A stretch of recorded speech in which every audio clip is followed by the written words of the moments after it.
Welcome to the American Medical Association Physician Education Podcast on the opioid overdose epidemic. Through expert discussions and insights, this podcast will feature information that can help physicians of all specialties address the epidemic of opioid overdoses. Free CME is available. I'm Dr. Bobby Mukamala, board-certified otolaryngologist and a member of the American Medical Association Board of Trustees.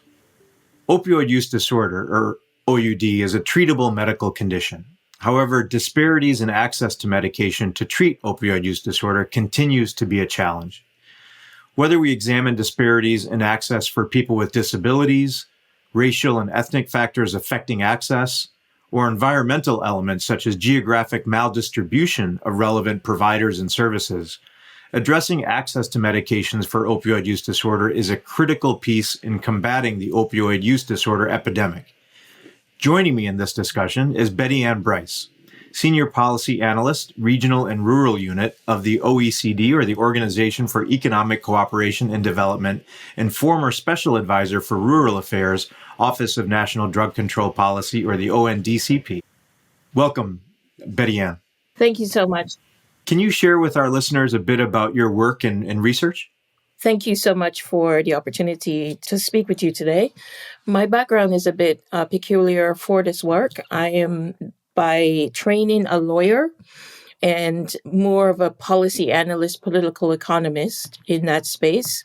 And I was introduced to this work through the Department of Agriculture as a senior policy advisor with the Undersecretary's Office in Rural Development for a number of years. And during that period of time, the CDC released a report indicating that more white males between the age of, I'd say, 20 to 40 were dying, often in rural areas than urban areas where more were dying. And so the idea was to bring the Department of Agriculture into this work, and that's how I was introduced.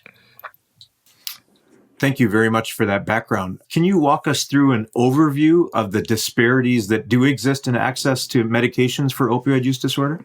My work in this space came more from a territorial lens. So we work in rural areas. So the disparities that we encountered were focused on what happened in rural and remote areas and indigenous areas with a high level of indigenous populations to substance use disorder treatment and drug access. And the disparities were very much so linked to the territorial challenges that we know exist in these areas, the infrastructure and the challenges that come from being in rural and remote areas. And within that, there was a level of disparities between ethnicities. Thank you. And have you observed disparities as it relates to physical condition, disparities as far as disabilities? There are disparities in remote rural areas on every level because of the remoteness, because of the infrastructure, when I say infrastructure, I mean both the physical infrastructure and the access to the healthcare infrastructure, the access to infrastructure writ large. And that tends to work against or exacerbate the ability to provide treatment and the ability for the populations that live in these territories to access treatment. And can you talk about stigma and bias related to disparities in access to MOUD? Sure. Just to give you a bit more background, in order for the Department of Agriculture and in our role to really understand this space, understandably, we're not healthcare providers. We are by design rural development actors. We are almost going in to provide resources to help the rural community. So what we understood well was the territory and the place, and we depended on our colleagues in the health field to bridge that gap. So what we went out to do is to have a series of meetings, almost town halls, in remote and rural areas that were identified by the CDC as being more vulnerable to some of the challenges that flow from substance use disorder. So we wanted to understand what the issues were. And to respond to your question, a big result of that was stigma. It related to disparities, just the fear of coming in from a rural community and getting access because everyone knows who you are. The narrative around substance use, that it's a negative. So a big part of seeking treatment or the lack of seeking treatment came out of the fear of the stigma that would come with revealing that you have a challenge. And then, of course, there was also stigma associated within the kind of healthcare field as well. So there were two types of stigma that were working against kind of finding treatment. Yeah, it's such an interesting point that just the nature of one's hometown, so to speak, versus in a city, the loss of perhaps the anonymity and privacy that should exist in these conversations. An interesting perspective. Thank you. What other factors contribute to treatment inequities when we're treating patients with opioid use disorder? Socioeconomic, perhaps gender identity, sexual orientation. Have you witnessed that sort of difference as well? The socioeconomic factors play a huge role. Disproportionately underserved populations tend to be associated with poverty or being poor. By design, that affects your ability to access your education level, works against you. So there are all these other pieces that flow when you start looking into the territories that are disproportionately affected. And to give you a quick example, one of the things that we did when we first entered this space was to build a bit of a resilience index. We were interested in the connection between education, economic level, ethnicity, and everything to the level of the territory in terms of its substance use. And so we built a database or a mapping of the data that kind of told that story. So in a way, we called it a bit the rural to community toolbox, but we built it for local leaders because we wanted them not just to seek resources, but to understand the relationship between what was going on in the community to the reason for self-medication and then the ability to access services. So we built this toolbox, and it was no surprise that Indigenous communities and potentially poorer communities had revealed itself to have more challenges in terms of substance use and access to treatment than other communities. I'd like to take a closer look at specific groups that experience stigma and bias that results in disparities in access to medications for opioid use disorder. What would you say are the historical roots of the racial and ethnic disparities that you've shared? What we found is that obviously, and again, my work disproportionately is in rural areas, but within the rural areas, the Black communities, African American communities, have exhibited a longer term or have obviously some experience with lack of resources in accessing substance use and treatment. And this had been going on long before the substance use crisis, so to speak. So going back to maybe the epidemic with crack cocaine.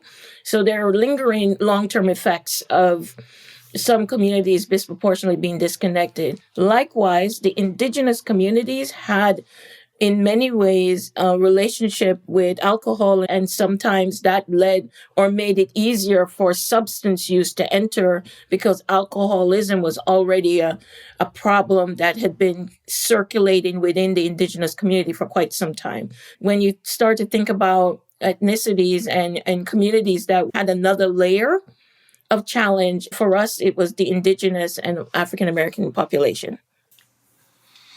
And can you elaborate on how these historic roots carry over into present day disparities? What are you seeing now that you think perhaps is a consequence of those historical roots of the disparity? Intergenerational activities are much harder to break. So when it has passed through from generation to generation to generation, it becomes more entrenched in the fiber of those communities, and it becomes harder to break a cycle. So that's one experience that we had. Now, again, our experience was very much qualitative to a certain extent based on the actors who are going in and out of these communities. And the second piece of that was trust in communities, African American and Indigenous, trust with the government, trust with the different levels of government, trust with who was coming in to bring resources to provide help. And so carefully designing the responses became very important as we recognized the higher level of distrust and weariness.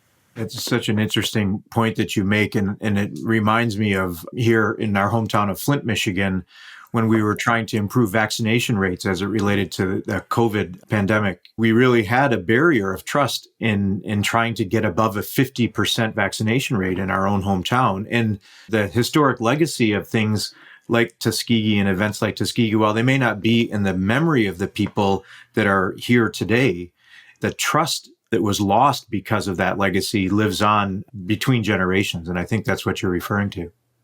Yeah, there's a high degree of distrust. And if you break that down more, obviously in the indigenous and tribal communities, because we went on reservations, they remember what was done historically to people. And so they were very vocal about not trusting even the approved drugs by the Department of Health and Human Services and who is delivering. They wanted very much so to be trained and to be empowered to do things themselves and to bring in the cultural dynamic of Indigenous people into how they would address treatment and recovery. So when I say unpack how you manage trust, you had to also unpack the communities that were in the middle of distrust. Whereas with the African American community, they were, there's always the discussion about systematic entrenchment and how they were treated over time. So now having this level of distrust for being left behind for so long and then having the opioid epidemic explode, have it disproportionately affect maybe non-African Americans, and now you're seeing this kind of visceral and visible response. It's not surprising that the African American community would say, where was this when it was the crack epidemic? And how is it now that the responses are so different? So again, it's important to unpack where the distrust is coming from to then bring in the right levels of solutions. And how do racial and ethnic disparities in access to medications for opioid use disorder impact outcomes in terms of opioid-related morbidity and mortality? What are the consequences of these disparities that we're seeing? The consequences, again, think about how we approach substance use disorder. We think about it in terms of 3 pillars: prevention, treatment, and recovery. The prevention piece is critical because if you're in treatment and recovery, you're dealing with folks who are in this problem already. So you're trying to get them out. As a doctor, you understand what I mean. But the big piece of the prevention is to stop it before it starts. The distrust affects the prevention, right? Because if I don't trust you and if there are no prevention mechanisms that are tailored to my community and to me and to my culture, I'm not taking advantage of that, then you've lost a moment to really make sure prevention is taken hold. And sometimes we don't see enough resources going towards prevention, tailoring that prevention to the communities, the ethnicities, disabilities, etc. And I would add to the territory, to the place. So what are the prevention programs in an African American school in rural Mississippi? What are the prevention programs in those areas that are already challenged in accessing services and accessing teachers, counselors, etc.? And are they getting that information so they can break the cycle? And what we found is that what really exacerbated the problems outside urban areas was not necessarily that they were using more, but the infrastructure to deliver the targeted responses was broken or weaker. So the problem lingered longer. And then it became much bigger to solve the problem. And those are the things that you're seeing. Can you talk about the intersectionality of race and ethnicity with other factors that could contribute to inequities in treatment for people with opioid use disorder? When you say other factors, for us, the other factors were the economic factors, because in our work, we looked at it from why are people self-medicating? And again, we're in rural areas. So people were self-medicating because they couldn't find jobs, because housing was a problem, because the economic and social conditions within their communities were working against them. And then they were challenged in how to fix that. So the community factors really played a role. And this is where the data showed the connections. You can't just fix the person. It's about fixing the community and fixing the territory. A good example is you would spend a lot of energy and money treating the person in a rural area, but they can't leave the community. If they're going back to the community where their brother and their sister and their uncle is still using, they would go right back into using. And then if they can't find jobs, or if there's only one employer in the community and he will not hire you because of your record, then all the work you're doing doesn't work. Or if you don't have a car and you have to hitchhike, we met people hitchhiking 50 miles to get treatment because there's no bus service in a rural area. Let's talk about the negative stereotypes and stigma associated with people with disabilities. How does this impact access to treatment for opioid use disorder? If you're not set up to treat someone with disabilities, how can you treat them? If you don't have the talent pool in the community to be sensitive to the disabilities, then you are already not capable of addressing some of the challenges. Some things just go untreated or undertreated in that space. And what we found in communities in rural areas is that our healthcare professionals were overly burdened in what they had to do because they had to play multiple roles. Because sometimes in an urban area, a doctor or a nurse could afford to just look at one thing. But when you have disability or when you're dealing with other factors, you had to care more about, can you access this service? Are you able to find this? So it was always multiple roles for our limited healthcare providers, which also caused us to lose healthcare providers because for the same pay, they're wearing multiple hats. So these are the systems that are working against people with disabilities and ethnicities and in poor areas. So it sounds like you've touched on it already, but is there evidence that suggests that because persons with disabilities have more medically complex conditions, that there is indeed a disparity in access to treatment of their opioid use disorder? Yes, there is evidence of not enough resources to reach the people who need more tailored care. We tried to learn a bit from kind of the urban response to healthcare and look at the systems in place. And then looking realistically at rural areas, you're not able to provide that dynamic response. It's not available to you. So what can you do in a different way? Or how can you meet these unique conditions? Persons who needed those sensitive cares were always in a more challenging position in the longer run while we work to get the resources and understand the tailored care that was needed. That education piece, as you realize, the territory was different. So the solutions had to be different. I think the evidence backs that up. And did you get the sense that there was a misunderstanding and the presumption that because somebody had a disability, that became a contraindication to treatment of their opioid use disorder, even though no such medical contraindication existed? That we didn't touch it on that level. For us, it was more, again, about because the rural areas we worked in were so big on getting care to people. It was always about, are you equipped?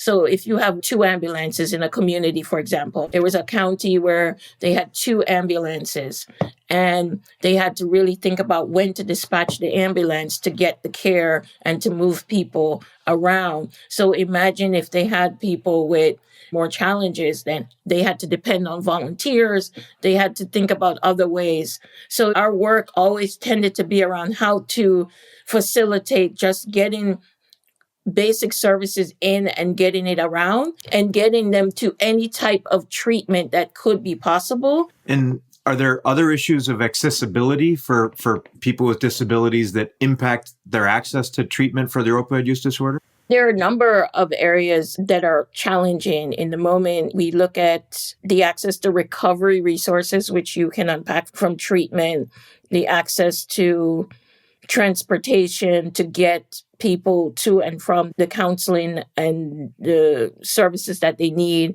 And also, there was a lot of work around broadband and how broadband could fill certain gaps, but the legalities and the challenges of delivering treatment and services via broadband. And this is pre-COVID, actually. So how could you take better advantage of broadband and technology to reach those areas that are hard to reach and to reach the people with disabilities who maybe were unable to leave their homes?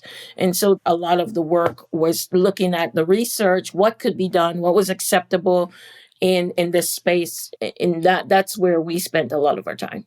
Such a great point. We've seen so much increase in the use of telemedicine post-pandemic. And it's something that I think is, if there is going to be any positive legacy of the pandemic, it is the increased use of telemedicine. And this is a population that without that broadband access to be able to take advantage of this, ability to deliver care is a problem. So thank you for bringing that up. As we bring our discussion to a close, what are the main takeaways that you'd like our listeners to remember the most? Just the impact of place. There's a tendency to forget. When you hear about things in rural areas, you think about the idyllic parts of rural, but in a place where you have a long distance to travel, going in to see a drug court for myself and seeing people or young people in very challenging positions who are not able to sustain their treatment because they can't get there or they can't find it. I went to places where the best counseling they could give them was AA, but that's obviously not a good counseling if you are on opioids or coming off opioids. But that was the closest counseling session they could find to be compliant. So basically, finding a way to work within the infrastructure and the services that we have to make sure we're delivering something that's fit to make them successful and to come out of it. And then there's some more empathy is needed in remembering that this is a holistic challenge and it's not just treatment, it's also recovery. So bringing more of that recovery element in, by this I mean in our territories where you have 2 or 3 business owners who are potential employers and folks who are coming off in treatment who need jobs, you need empathy and second chance initiatives to give them a chance to prove that they're ready. Because without that, they're back in needing treatment and they're exacerbating the healthcare infrastructure. So we can't just think about treatment. We have to think about the recovery and what that means. What would you say to our listeners to encourage them to meet these challenges for better access to medications to treat and recover from opioid use disorder? How can they make a difference? I think taking the time, part of our work was as much about educating the community. And here I'll give you an anecdote because this is something I had to do.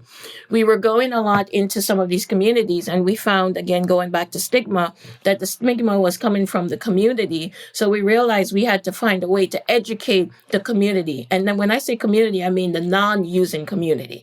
Because if you come into someone and they say, oh, you're a bad person because you use drugs, we have to remember the stories matter, understanding the stories and understanding that they were a mom, they were a wife, they were, a school teacher. So not seeing them at the end, but seeing the beginning. So we spent a lot of time doing webinars with different folks. I did webinars with prosecutors, but they were trainings. I did webinars with sheriffs and police in rural areas to understand empathy. And I did a lot with pastors because people go to church in rural communities. And if the pastor says you are a bad person, that resonates. So we would do webinars with rural pastors to really try to educate them on treatment, on the different resources available to provide treatment, on what happens when they're on MOUD and how they can be helpful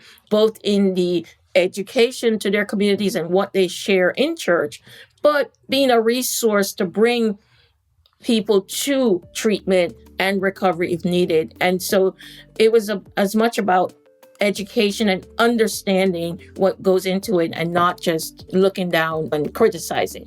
Thank you so much for joining us today, Betty Ann, and for your work to help those dealing with opioid use disorder, their families, and their communities, particularly rural communities, as you've highlighted for us today. Thank you. And thank you to everyone for listening. We'll see you next time. Thank you for listening to the American Medical Association Physician Education Podcast on the opioid overdose epidemic.